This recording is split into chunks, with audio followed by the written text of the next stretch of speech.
Hello बच्चों, तो ये आज हमारा कैश फ्लो स्टेटमेंट का लेक्चर नंबर 8 है।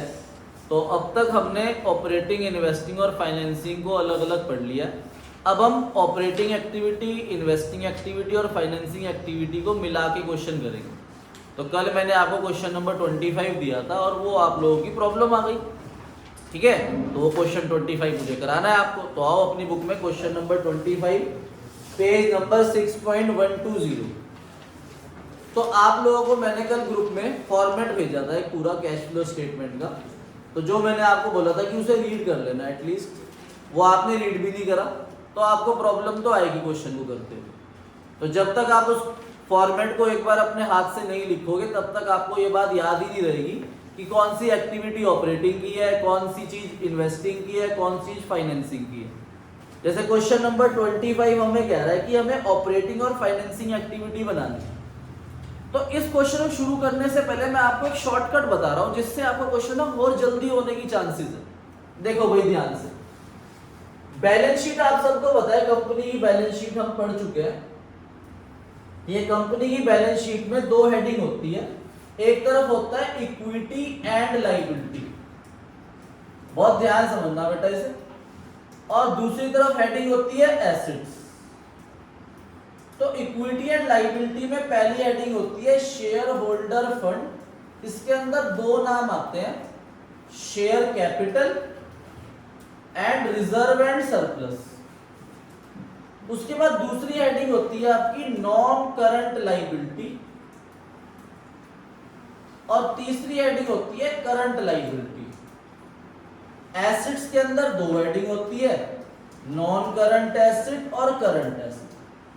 अब आप ऑपरेटिंग, इन्वेस्टिंग और फाइनेंसिंग पढ़ चुके हो। अब आप मुझे बस इतना बताओ, क्या शेयर कैपिटल कौन सी एक्टिविटी में जाता है? देखो ये ना पूरा फॉर्मेट है और इसमें हर एक चीज कहीं ना कहीं जाती है, तो आपको वो पता होना चाहिए कि वो कौन सी जगह जाती है। तो शेयर कैपिटल कहां जाता था?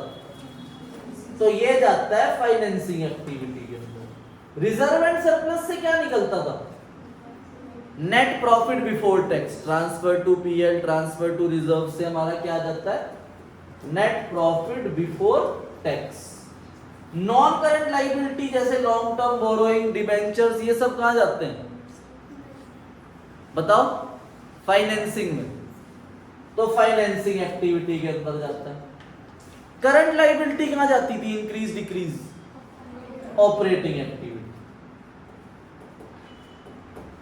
और एसेट्स का सेल परचेज कहां जाता है? नॉन करंट एसेट का सेल परचेज, इन्वेस्टिंग एक्टिविटी।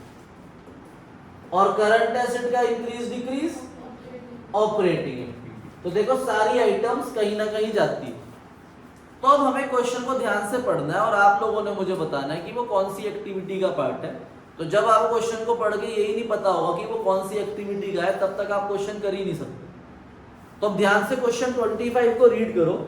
देखो जहां पर भी नोट नंबर गिवन होगा ना, 1 2 3 जो भी है, तो उसकी सारी डिटेल हम क्वेश्चन के नीचे पढ़ेंगे। सबसे पहले हमारे पास शेयर कैपिटल है और शेयर कैपिटल के आगे नोट नंबर 1 है। तो बताओ क्या है नोट नंबर 1 में नीचे?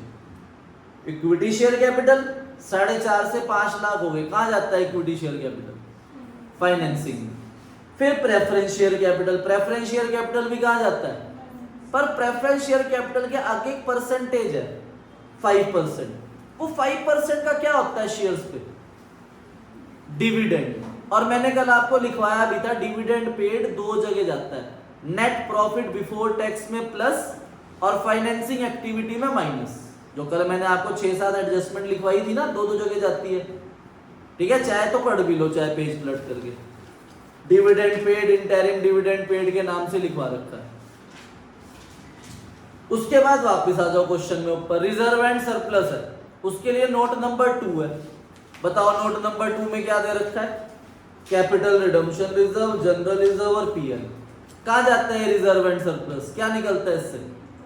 Net profit before tax. तो इन तीनों से हम डिफरेंस निकाल के नेट प्रॉफिट बिफोर टैक्स निकाल लेंगे। फिर है आपके पास, वापिस ऊपर आ जाओ, long term borrowings. Long term borrowings के लिए नोट नंबर 3 है। पढ़ो नोट नंबर 3 में क्या है नीचे? 8% डिबेंचर। डिबेंचर भी कहां जाता है? फाइनेंसिंग में, ठीक है। देखो यहां लिखवाया भी हमें, नॉन करंट लायबिलिटी फाइनेंसिंग। पर उसके आगे जो 8% है, 8% क्या निकलता है? इंटरेस्ट। और इंटरेस्ट पेड कहां जाता है? ऑपरेटिंग एक्टिविटी में प्लस और फाइनेंसिंग में। और क्वेश्चन कुछ ना बोले तो ये परसेंटेज किस पे लगती है? ओपनिंग पे। अब उसके बाद वापस ऊपर क्वेश्चन में आए करंट लाइबिलिटी दे रखी है और करंट लाइबिलिटी में कोई वो नहीं है नोट, तो वो इंक्रीज डिक्रीज आपका ऑपरेटिंग में जाएगा। अब नीचे एसेट्स में आ जाओ। प्रॉपर्टी प्लांट एंड इक्विपमेंट के ब्रैकेट में मशीनरी लिखी हुई है और मशीनरी का ओपनिंग क्लोजिंग दे रखा है, बस कोई नोट नहीं है। ओपनिंग क्लोजिंग अगर डिफरेंस है, बढ़ रही है तो परचेज मान लेंगे, कम हो रही है तो सेल मान लेंगे, ठीक है। फिर आ जाओ इंटेंजिबल एसेट, उसमें नोट नंबर 4 है। कहां जाती है इंटेंजिबल एसेट? 20,000 से कम हो गई, गुडविल रिटर्न ऑफ। कहां जाता था goodwill return of? Operating activity. फिर वापस आ जाओ non current investment. Non current investment बढ़ रही है, इन्वेस्टिंग एक्टिविटी में जाएगा, और करंट एसेट भी बढ़ रही है, ऑपरेटिंग में जाएगा। अब नीचे कुछ एडिशनल इंफॉर्मेशन है। सबसे पहला पॉइंट दे रखा है डेप्रिसिएशन ऑन मशीनरी। तो मैंने आपको बताया था अगर एसेट से रिलेटेड कोई भी पॉइंट आ जाए तो हमें पहले क्या बनाना पड़ेगा? उसका अकाउंट। तो मशीनरी अकाउंट बनाओ, लिखो क्वेश्चन 25 और मशीनरी अकाउंट बनाओ आप। ओपनिंग भी है आपके पास, क्लोजिंग भी है, डेप्रिसिएशन भी है। ओपनिंग यहां लिख दो to balance brought down, closing यहां लिख दो बाय बैलेंस कैरिड डाउन, और यहां लिख दो बाय डेप्रिसिएशन, और बैलेंसिंग फिगर में परचेज निकालो। ठीक है भाई, ये वैसे इस क्वेश्चन के अंदर इस फॉर्मेट का जरूरत नहीं है क्योंकि परचेज तो इन्वेस्टिंग में जाता है, क्वेश्चन इन्वेस्टिंग नहीं मांग रहा, पर फिर भी हम सारी डिटेल कर रहे हैं। तो ओपनिंग है 620, साल उल्टे हैं, क्लोजिंग है 860, डेप्रिसिएशन भी 60 है, तो 9,20,000 आ गया इधर का सब। तो यहां पर आपके पास टू बैंक अकाउंट से परचेज आ गई बैलेंसिंग फिगर में 3 लाख रुपीस। अब डेप्रिसिएशन आपको पता है ऑपरेटिंग एक्टिविटी के अंदर प्लस होता है और परचेजेस इन्वेस्टिंग एक्टिविटी में माइनस होता है। ठीक है भाई, परचेज सेल इन्वेस्टिंग में जाता है, डेप्रिसिएशन ऑपरेटिंग में जाता है। अब नीचे सेकंड पॉइंट पढ़ो। सेकंड पॉइंट कह रहा है प्रेफरेंस शेयर को जो हमने रिडीम करा है वो 5% प्रीमियम पे करा है। ठीक है भाई, कितने हैं प्रेफरेंस शेयर? देखो नोट नंबर 1 में है 3 लाख से 2 लाख हुए, तो कितने पैसे दिए हमने उन्हें? 1 लाख दिए या 1,05,000 दिए? 1,05,000 दिए। ठीक है, तो 1,05,000 रुपए फाइनेंसिंग में माइनस होगा, पर premium on redemption of preference share जाता है आपका ऑपरेटिंग में। तो लिख लेना भाई, ये फर्स्ट पॉइंट हो गया। Second point, premium on redemption of preference share capital 1 lakh का 5%, 5,000 रुपए, ये आपका ऑपरेटिंग एक्टिविटी में ऐड होगा, एडजस्टमेंट ऑफ नॉन कैश और non operating items. Third point, debenture का दे रखा है, डिबेंचर की डेट दे रखी है। अच्छा, डेट से क्या फर्क पड़ता है डिबेंचर की? इंटरेस्ट। तो देखो उन्होंने बोला है कि डिबेंचर को हमने इशू करा है 1 अक्टूबर में। देखना कितने डिबेंचर है ओपनिंग में, नोट नंबर 3 में दे रखे हैं 2 लाख। कितने हो गए? 3।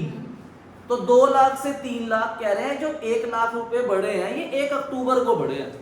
तो अप्रैल से लेके 1 अक्टूबर तक होते हैं 6 मंथ, तो 6 मंथ तो मैं 2 लाख पे इंटरेस्ट दूंगा, फिर 1 लाख और बढ़ गए तो कितने हो गए?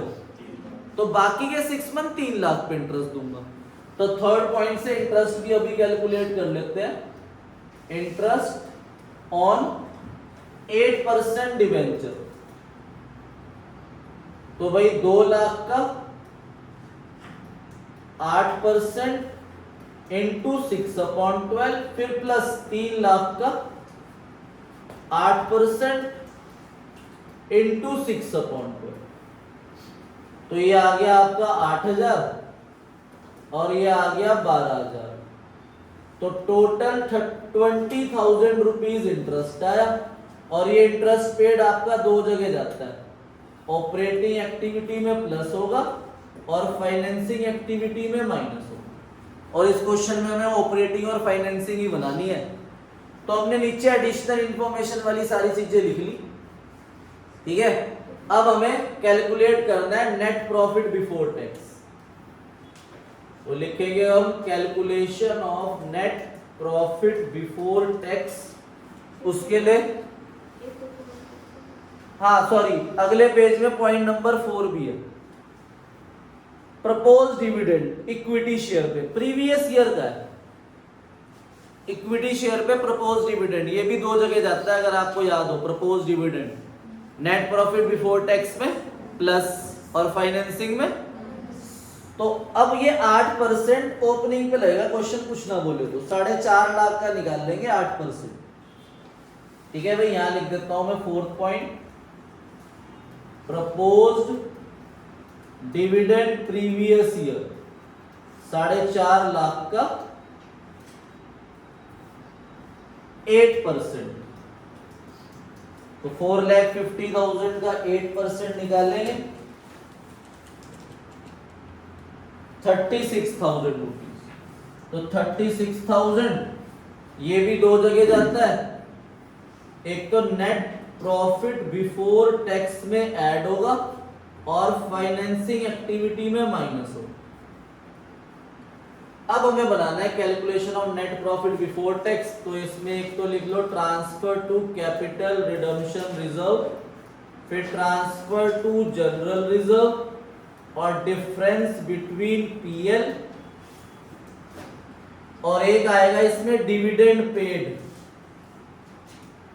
ऑन 5% प्रेफरेंस शेयर कैपिटल और प्रपोज्ड डिविडेंड प्रीवियस ईयर। ये 5 चीजें आएगी, transfer to capital redemption reserve, transfer to general reserve, difference between PL, और ये डिविडेंड पेड वो प्रेफरेंस शेयर का है। प्रेफरेंस शेयर में दे रखे है ना ओपनिंग क्लोजिंग, तो कल लिखवाया था डिविडेंड पेड आपका नेट प्रॉफिट बिफोर टैक्स में जाता है। तो transfer to capital redemption reserve है आपका 1 lakh, transfer to general reserve है 35,000, और डिफरेंस बिटवीन पीएल जो है आपका ये माइनस के 1 लाख से प्लस का 1 लाख हुआ है। तो माइनस के 1 लाख से प्लस का 1 लाख अगर हुआ है तो ये क्या है 2 lakh rupees.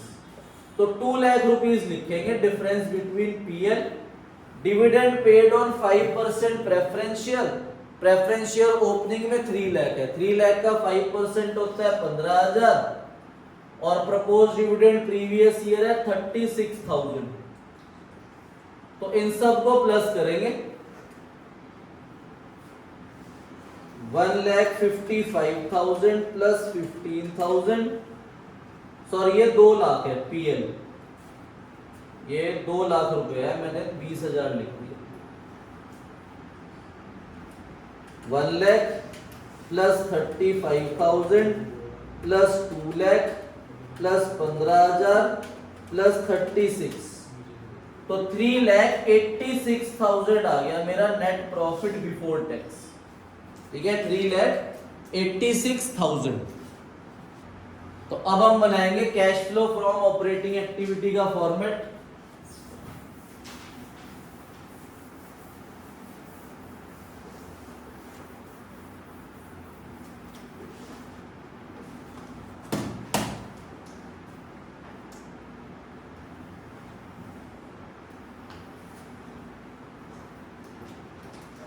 Cash flow from operating activity net profit before tax, working note से आया ये हमारा 3,86,000। फिर हम हेडिंग डालेंगे adjustment of non cash and non operating items. तो नॉन कैश और नॉन ऑपरेटिंग आइटम्स लिखने से पहले हम वर्किंग नोट देखें कौन कौन सी चीजें। देखो सबसे पहले तो है डेप्रिसिएशन, यहां से लिख देंगे डेप्रिसिएशन ऑन मशीन। तो डेप्रिसिएशन आपका 60,000 रुपीज, ठीक है 60,000 रुपीज आपका डेप्रिसिएशन आएगा। हाँ जी, तो डेप्रिसिएशन ऑन मशीन आपका 60,000 रुपीज। उसके बाद यहाँ पर है इंटरेस्ट ऑन डिवेंचर्स, तो इंटरेस्ट ऑन डिवेंचर हमारे पास 20,000 रुपीज, वो भी ऐड हो जाएगा। Interest on debentures 20,000 rupees. और प्रपोज डिविडेंड तो वहां चला ही गया। Premium on redemption of preference shares, premium on redemption of preference share capital, ये 5,000 रुपीज। कभी कभार premium on redemption of preference share capital operating activity में नहीं आता, उसके लिए क्वेश्चन स्पेसिफिकली बोलेगा कि it will not charge from profit, कि ये प्रॉफिट में से चार्ज नहीं हो रखा। तो अगर ये प्रॉफिट में से चार्ज नहीं हो रखा तो फिर मैं वापिस ऐड भी नहीं करूंगा। वो एक दो क्वेश्चन के अंदर है, तब मैं आपको बता दूं। फिलहाल तो ये जाएगा जो आज हम क्वेश्चन ये कर रहे हैं, और इससे अगला एक और क्वेश्चन करेंगे उसमें भी। ठीक है भाई, तो ये हमने वर्किंग नोट की चीजें रख ली भाई। Operating activity, interest paid, premium redemption of preference share और डेप्रिसिएशन। अब क्वेश्चन को रीड करते हैं और देखते हैं कोई और चीज तो नहीं रह गई ऑपरेटिंग की। रह गई गुडविल, रह गई। गुडविल रिटर्न ऑफ हो रही है 20,000 रुपए, तो यहां पर आ जाएगा आपका गुडविल रिटर्न ऑफ 20,000 रुपीज, आपका गुडविल रिटर्न ऑफ होगा। उसके अलावा हमारे पास क्वेश्चन के अंदर और कुछ नहीं है, तो अब हम इसमें प्लस करेंगे यहां तक और हेडिंग डाल लेंगे operating profit before working capital changes. फिर हम ऐड करेंगे decrease current asset and increase current liability, और लेस करेंगे increase current asset and decrease current liability. तो इसमें करंट लायबिलिटी की सीधा हेडिंग दे रखी है 110 से 70 हो गई। ठीक है, तो 40,000 रुपीज करंट लायबिलिटी डिक्रीज हो रही है, तो सीधा यहाँ 40,000 माइनस का रख दूंगा डिक्रीज इन करंट लायबिलिटी, और करंट एसेट इंक्रीज हो रही है, तो 80,000 रुपीज ये भी यहां पर माइनस हो जाएगा, करंट एसेट इंक्रीज हो रही है। तो इन्हें प्लस माइनस करके हमारा आंसर आएगा cash flow from operating activity का। तो यहां पर आपका operating profit before working capital changes आया 4,91,000, तो ये माइनस करा 120, तो 3,71,000 आपका बुक से आंसर मैच हो गया। Cash flow from operating activity. फिर आप बी हेडिंग डालेंगे cash flow from financing activity. अब फिर से फाइनेंसिंग एक्टिविटी शुरू करने से पहले हम सारे वर्किंग नोट देखेंगे। तो वो प्रीमियम और रिडम्पशन ऑफ प्रेफरेंस शेयर, वो तो प्रेफरेंस शेयर के साथ ऐड होके ही आ जाएगा। इंटरेस्ट पेड ऑन डिवेंचर्स, तो यहां पर आ जाएगा interest paid on 8% debentures which is 20,000 rupees minus propose dividend. Propose dividend previous year is 36,000 rupees, ये भी माइनस हो जाएगा फाइनेंसिंग एक्टिविटी का। ठीक है, और एक आपका dividend paid on preference share था जो हमारा नेट प्रॉफिट बिफोर टैक्स में आया था यहाँ पर 15,000, ये भी जाता है ऑपरेटिंग में। तो dividend paid on preference share capital, तो प्रेफरेंस शेयर कैपिटल पे 15,000 रुपए हम डिविडेंड पेड कर रहे हैं, ये माइनस हो जाएगा। ठीक है, अब उसके बाद हम क्वेश्चन में देखेंगे। देखो इक्विटी शेयर कैपिटल थे सबसे पहले, जो 4.5 लाख से 5 लाख हो गए थे, तो कितना पैसा आया 50,000। तो issue of equity share capital. ठीक है भाई, ये मैं ऊपर से रब करके इसे ऊपर लिख रहा हूं।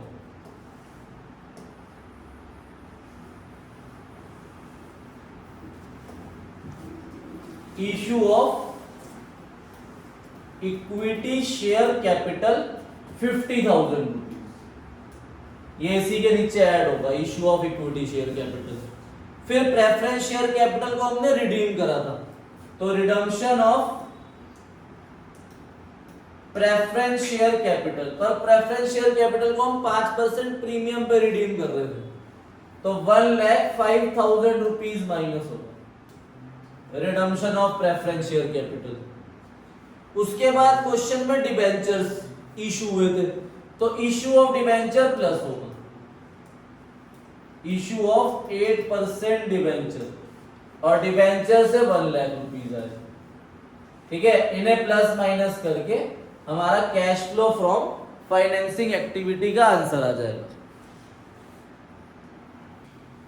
माइनस का 26,000 रुपीज आपका आंसर आ गया। इसे आप लिखोगे कैश यूज्ड इन फाइनेंसिंग एक्टिविटी। ठीक है, तो इसलिए आप क्वेश्चन को पढ़ के ये पता होना चाहिए कौन सी चीज कौन सी एक्टिविटी का पार्ट। इसीलिए वो मैंने फॉर्मेट आपको ग्रुप में भेजा है। उस फॉर्मेट को आप जितनी बार लिखोगे उतना स्ट्रांग होगा ये चैप्टर। कुछ नहीं है, आंसर गलत कब हो जाएगा, अगर आप कोई चीज यहां पर तो प्लस कर दोगे ऑपरेटिंग में, फाइनेंसिंग में, इन्वेस्टिंग में उसे ले जाना भूल जाओ। तो ऐसे ही क्वेश्चन और करते हैं हम। आ जाओ अपनी बुक में, क्वेश्चन नंबर 28। तो रीड करें क्वेश्चन 28 और आप लोग मुझे बताओगे खुद ही कि ये कौन सी एक्टिविटी का पार्ट है। देखो, सबसे पहले इक्विटी शेयर कैपिटल है। कहां जाता है इक्विटी शेयर कैपिटल? फाइनेंसिंग में। पर ये क्यों नहीं जाएगा? क्योंकि ओपनिंग में भी 20 लाख है और क्लोजिंग में भी 20 लाख है, सेम है। पहले समझ लो क्वेश्चन। रिजर्व एंड सरप्लस का नोट नंबर 1 है, तो नीचे note number 1 reserve and surplus. क्या यूज होता है रिजर्व एंड सरप्लस का? Net profit before tax. वापिस आ जाओ ऊपर क्वेश्चन में, लॉन्ग टर्म बोरोइंग में 8% डिवेंचर 5 लाख से 4 लाख हुए तो रिडीम करें, और 8% क्या निकलता है? इंटरेस्ट। कहां जाता है? ऑपरेटिंग में भी और फाइनेंसिंग में भी। फिर है करंट लाइबिलिटी। ट्रेड पेबल आपका इंक्रीज हो रहा है तो increase in current liability add हो जाता है ऑपरेटिंग एक्टिविटी में। बैंक ओवरड्राफ्ट कहां जाता है? लिखवाया था अलग आपको, फाइनेंसिंग में। बैंक ओवरड्राफ्ट फाइनेंसिंग में जाता है। 3 current liability, bank overdraft, cash credit, short term borrowing या शॉर्ट टर्म लोन, ये फाइनेंसिंग एक्टिविटी का पार्ट होता है, तो ये फाइनेंसिंग में जाएगा। फिर है शॉर्ट टर्म प्रोविजन का नोट नंबर 2। देखना अगले पेज में है सबसे ऊपर नोट नंबर 2। क्या दे रखा है उसमें? Provision for tax. कल ही लिखवाया था प्रोविजन फॉर टैक्स की अगर 2 फिगर दे दे, current year figure, previous year figure. Current year figure जाती है नेट प्रॉफिट बिफोर टैक्स में, और प्रीवियस ईयर फिगर जाती है ऑपरेटिंग के ही लास्ट में माइनस होती है। अब वापस आ जाओ क्वेश्चन में। प्रॉपर्टी प्लांट एंड इक्विपमेंट का नोट नंबर 3 है। नोट नंबर 3 में आपको दे रखा है, नोट नंबर 3 में मशीनरी का ओपनिंग क्लोजिंग है और एक्यूमुलेटेड डेब्ट का ओपनिंग क्लोजिंग है। ठीक है भाई, तो मशीनरी का ओपनिंग क्लोजिंग कितना है? 26 लाख और क्लोजिंग 25,50,000। ऐसी एक्यूमुलेटेड डेब्ट का ओपनिंग क्लोजिंग है, वो -6 लाख लिखा है और माइनस का 5,10,000 है। वो भले ही ब्रैकेट में दे रखा है माइनस, पर एग्जाम के अंदर जब हम इसका अकाउंट बनाएंगे तो वहां फिगर प्लस की ही लिखी जाएगी, प्लस का 6 लाख और प्लस का 5,10,000। ठीक है, वो तो यहाँ पर बता रहा है कि वो लेस होता है इसलिए ब्रैकेट बना रहा है। वापिस आ जाओ क्वेश्चन में। इंटेंजिबल एसेट उसका नोट नंबर 4 है, उसमें गुडविल दे रखी है और गुडविल इस बार इंक्रीज हो रही है, और इंक्रीज मतलब परचेज ऑफ गुडविल, और परचेज ऑफ गुडविल कहां जाती है? इन्वेस्टिंग एक्टिविटी में माइनस। उसके बाद करंट एसेट इन्वेंट्री आपकी डिक्रीज हो रही है, ऑपरेटिंग में जाएगा। ट्रेड रिसीवेबल आपका इंक्रीज हो रहा है, ये ऑपरेटिंग में माइनस होगा, और कैश एंड कैश इक्विवेलेंट हम लेते नहीं। अब क्वेश्चन में नीचे एडिशनल इंफॉर्मेशन है, और जिसकी एडिशनल इंफॉर्मेशन होगी उसका अकाउंट बनेगा। अब पहला पॉइंट कह रहा है piece of machinery costing 7 lakh sold कर दिया 5 लाख में, तो ये हमें साफ साफ बोल रहा है कि आपको अकाउंट बनाना पड़ेगा। अब इस क्वेश्चन के अंदर हमें ऑपरेटिंग एक्टिविटी बनानी नहीं है, हमें बनानी है सिर्फ इन्वेस्टिंग और फाइनेंसिंग। इन्वेस्टिंग के अंदर परचेज सेल आता है, इसलिए फर्स्ट पॉइंट पढ़ के मुझे मशीनरी अकाउंट और एक्यूमुलेट डेप अकाउंट बनाना पड़ेगा ताकि मैं सही से परचेज और सेल निकाल लूं। तो बनाते हैं अब हम मशीनरी अकाउंट, क्वेश्चन नंबर 28। तो क्वेश्चन 28 में मुझे बनाना है एक मशीनरी अकाउंट, और उसके साथ उसकी हेल्प करेगा एक्यूमुलेटेड डेप्रिसिएशन।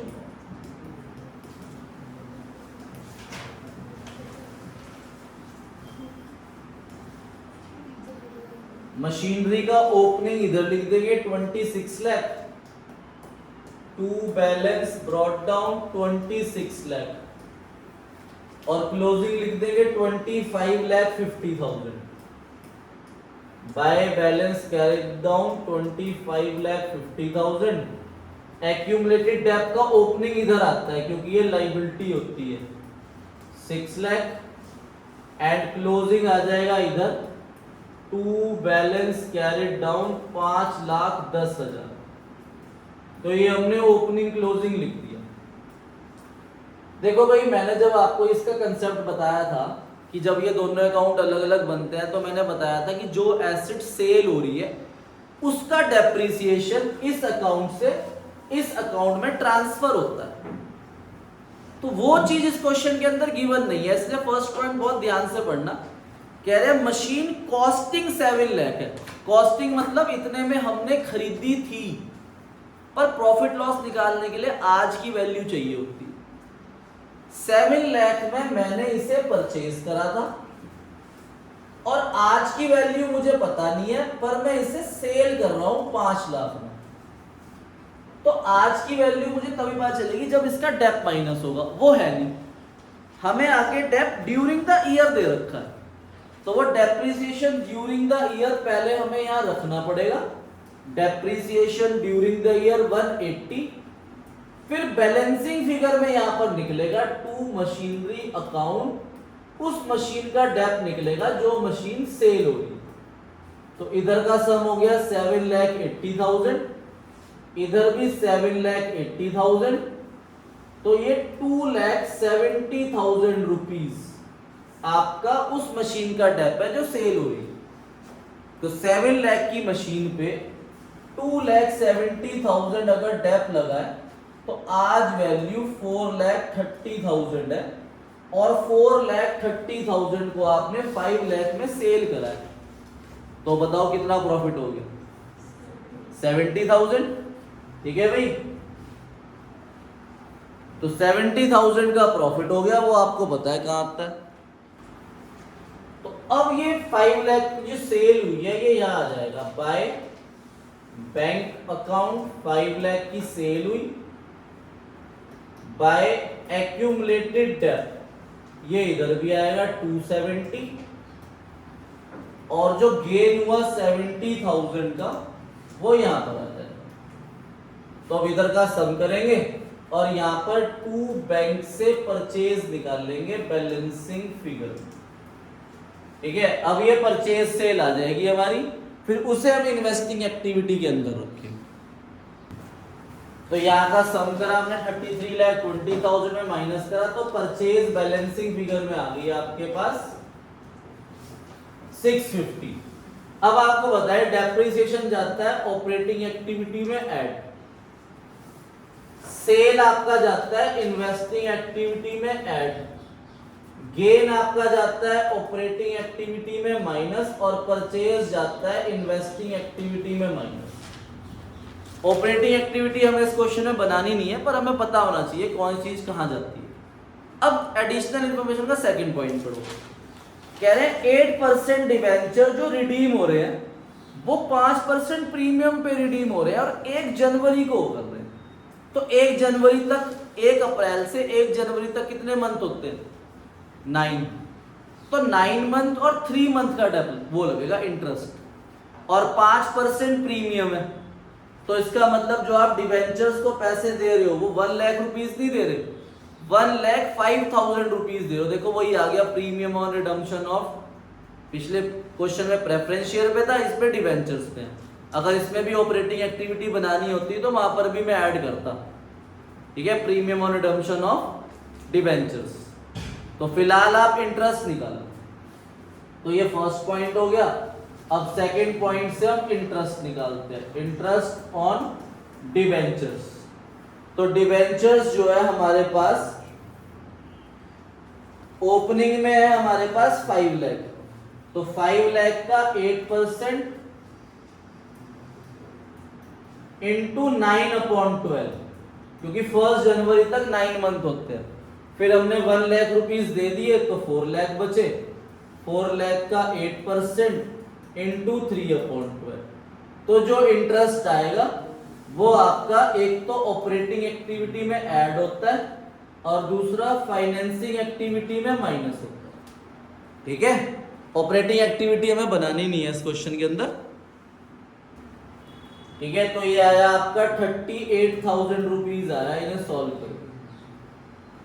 ठीक है, लास्ट पॉइंट में आपके पास इंटरिम डिविडेंड पेड है, तो अगर आपको याद हो इंटरिम डिविडेंड पेड भी दो जगह जाता है, नेट प्रॉफिट बिफोर टैक्स निकालते हुए ऐड होता है और फाइनेंसिंग एक्टिविटी में माइनस। तो ये 7% निकलेगा 20 लाख का। 20 लाख का 7% कितना हो गया? 1,40,000 रुपीज। तो हमें सिर्फ फाइनेंसिंग एक्टिविटी बनानी है तो हम उसमें ही माइनस करेंगे। तो इसके अंदर हमें दोनों बनानी है, इन्वेस्टिंग और फाइनेंसिंग। तो अब हम cash flow from investing activity बनाते हैं। पहले तो मैं यहां पर बना रहा हूं साइड में, फॉर्मेट बनाओगे अब आप लिखोगे B cash flow from investing activity. तो इन्वेस्टिंग के अंदर एक तो आपकी ये आ जाएगी sale of machine, purchase of machine, और एक इस क्वेश्चन के अंदर हम गुडविल को परचेज कर रहे हैं, तो purchase of goodwill. Sale of machine हो रही है आपकी 50,000 रुपीज, ये प्लस हो जाएगा। परचेज ऑफ मशीन हो रही है 6,50,000 रुपीज, ये माइनस हो जाएगा। और परचेज हो रही है गुडविल 50,000 रुपीज, ये भी माइनस हो जाएगा। तो हमारे पास 6,50,000 रुपीज आना चाहिए इन्वेस्टिंग एक्टिविटी का आंसर में, जो कि नहीं आ रहा। एक रह गई हमारे पास इस क्वेश्चन के अंदर, क्या 5 लाख है क्या? अच्छा, सेल ऑफ मशीन 5 लाख है, मैंने 50,000 रुपीज लिख दिया गलती से। थैंक यू मनमीत को। बाकी तो सो ही रहे हैं बस सब। तो 5 लाख रुपीज प्लस हो गए, तो माइनस का 7 लाख प्लस का 5 लाख, 2 लाख रुपीज आएगा आपका माइनस में। तो इसे हम लिखते हैं cash used in investing activity.